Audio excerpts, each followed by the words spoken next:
In this video, we're going to be looking at Runway, particularly the new feature that is pretty much like ChatGPT, but for images. So we're going to check it out. Hey everyone, this is Barry from Music Tech Info. Hope you're doing well today. So if you go to runwayml.com, this is a very known, excellent AI image tool, but they have just announced this kind of text prompt, which is pretty cool. And it is similar to ChatGPT, but a lot more extensive in terms of functionality for images of what you can actually do. So ChatGPT has a lot of restrictions on it for images, whereas Runway ML has a lot more flexibility with what you can actually do. Now you can describe your idea by generating a simple image, or you can actually upload an image. So that's what I'm going to do. Okay, so I'm slightly annoyed because I've just done the entire video and for some reason the screen had frozen and everything I was telling you wasn't working, which is a bit strange.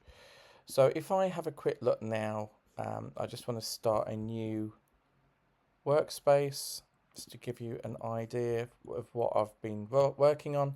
So this is the main screen that you get, what you want to create today. So you describe the idea that you want.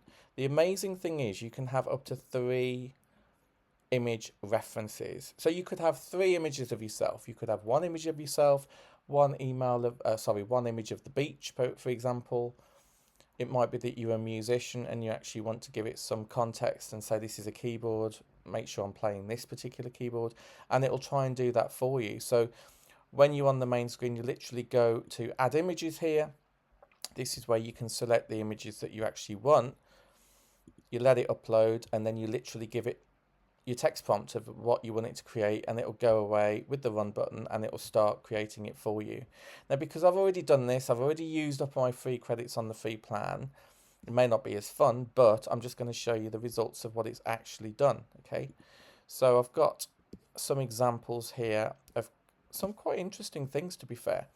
So you can put in, as I've said, the images that you want to train the model if you like, and what you can then do is you can generate images such as this. So for this one, I literally uploaded a picture of myself and I asked it, so that if I look at the original session, that might be more helpful. So I uploaded this image here and this image here.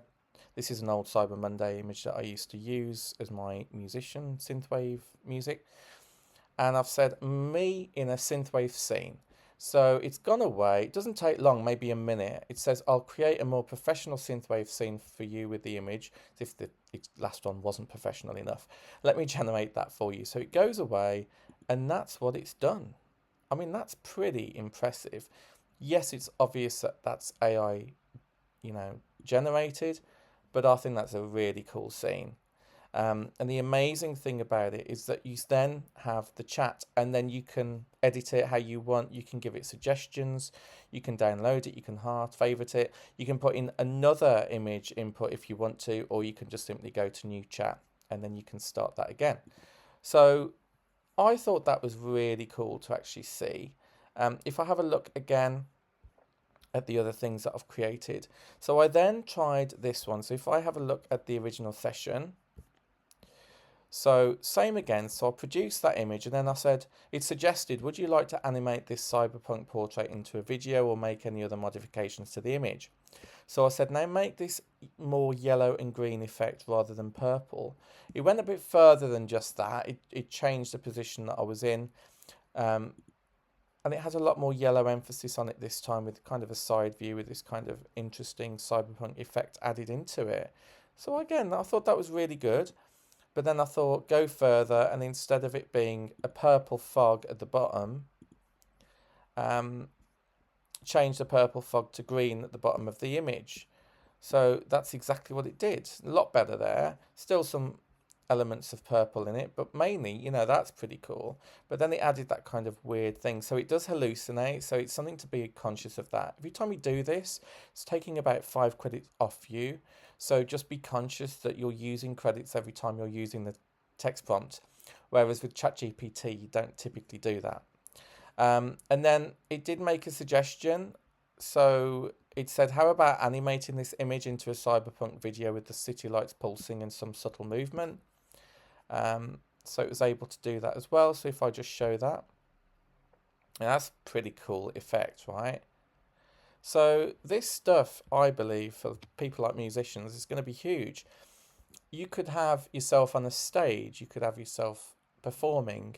Think how much it costs to hire a photographer these days. Not to get those out of business by any means, but just to say, you know, you may want to look at alternatives sometimes. And this is a great tool to actually do that. If I have a look at some of the other things that I created, this is quite an interesting one.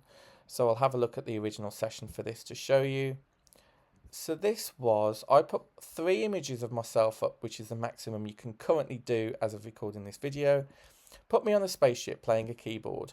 I'll create that spaceship theme for you. So there you go, it's gone away, but what it's done is put the keyboard the wrong way round, and you can see that's AI generated because it really does struggle with musical keys for some reason. But overall, the image looks pretty cool. So then what happened is, where's the original chat? Yeah. So would you like to animate or make another modification? So I said that the keyboard is not realistic and it's the wrong way around from the player, so please adjust. So it said I'll fix the orientation, but it hasn't done that. So again, be conscious of how many credits you're using to make adjustments. But at the end of the day, if you're getting the perfect image, then it's worthwhile, isn't it? Would you like to animate this scene into a video? And I said to do that. And that's exactly what it's done here. So if I click on it, how do I make this full screen? Oh, there you go. There you go. Look, I'm bobbing my head up and down. You can see the waveforms changing as I'm playing, even though the keyboard's the wrong way around. I just thought that's pretty cool. Another really cool feature is you can upscale to 4K. I don't know how many credits that uses, but that's something to bear in mind. Oh, I haven't used up all of my credits. Apologies. Interesting. Would you like to upscale this video to 4K quality? So you can go through as many reiterations as you want that your credits actually allow. I just think it's a really cool tool. I really do. You can get notifications when the generations are complete so that you get a heads up on that. Videos take a lot longer, maybe about 4 minutes for videos. But I just think it's great because all of these images that you can input at any time in this text prompt is basically setting the scenes, and they're called references, and then that goes into your assets folder to use in the future as well. So I just think this tool, for what it can do, is absolutely amazing. So from text prompt with reference images, for 50 credits for free, you can obviously create amazing images and videos now with Runway. So yeah, so I'll leave a link in the description, and let me know if you're using this tool. It'd be great to know. And yeah, I'll catch you on the next one. Take care. Bye.